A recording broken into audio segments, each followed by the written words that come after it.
Hey, I'd like to thank Mr. Ketz for allowing me to be on Coffee with Ketz. It's something I've listened to over the past few months on occasion, with Trey having an opportunity to listen to that every day, which is awesome. I was honored for Mr. Ketz to be able to ask me about my morning routine.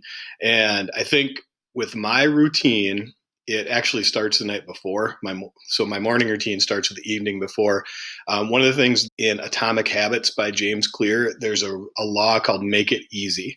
And so one of the things I want to be able to do each morning is do some type of workout. And so I make that easy by getting all my workout stuff next to my bed, right on the floor. So right when I wake up, I have an opportunity to just throw that on, and it makes it even easier to get my workout in the morning. So my daily routine starts the night before. And one rule I have for myself that I did not have for a long time is I do not allow myself to hit the snooze. I used to be a big snooze machine, and it kind of drove my wife crazy because my alarm would go off, then go off again, maybe 4 or 5 times, usually not more than that. I have a friend who lets it go off 9 times at least before she wakes up. So I try to not allow myself to use the snooze at all. So when my alarm goes off, I'm getting myself up and ready to go. I know Mr. Ketz, I think he just gets up and makes sure he's standing up as soon as the alarm goes off, which I think is awesome too. One of the things I do each night, it also kind of prepares me for the next day. Each night before I go to bed, I write down 3 things that went well that day, and I do it on an app on my phone. So 3 things that went well, and any details I can remember about that as well. I don't spend a lot of time. It's usually literally 30 seconds to a minute, and I write down those things. Now, why that's important to my morning routine is when I get up and I go to brush my teeth, I look at the things that went well yesterday before I do that and think about those things and kind of replay those in my mind.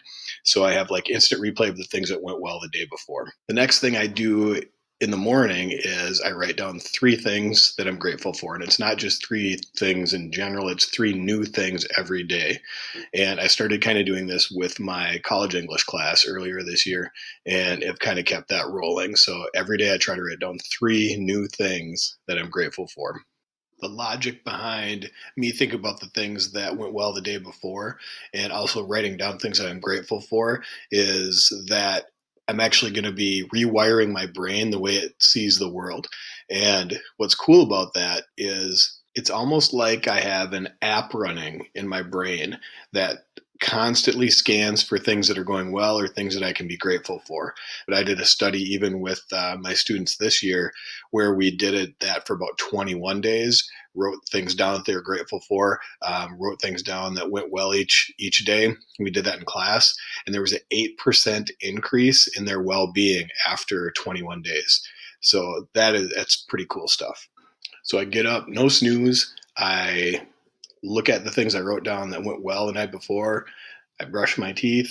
One thing I've done extra during the pandemic is when I first wake up, no snooze, I'll grab my phone and actually check my school email to make sure there's not messages from any students that I have in classes. And I also teach at the virtual school too.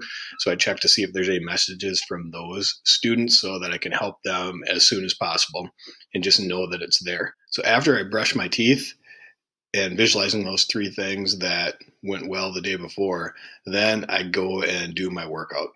And usually it's around an hour or so that I'll work out.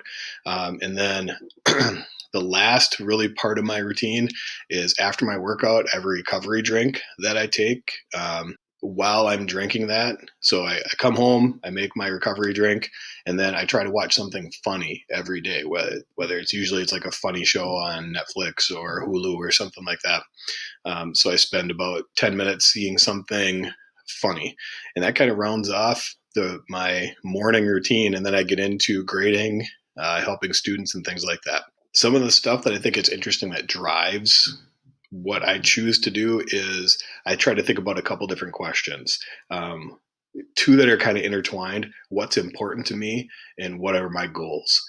And then I try to have my day kind of be mapped out with those things. So if I know what's important to me and know what my goals are, then I can look at the daily habits that I have and really use those to help me achieve my goals. I try to look at the process, the small habits that help me achieve that. So I hope that gives you a little glimpse into my morning routine. And thank you very, very much for having me. And good luck with the rest of the school year and have a great summer.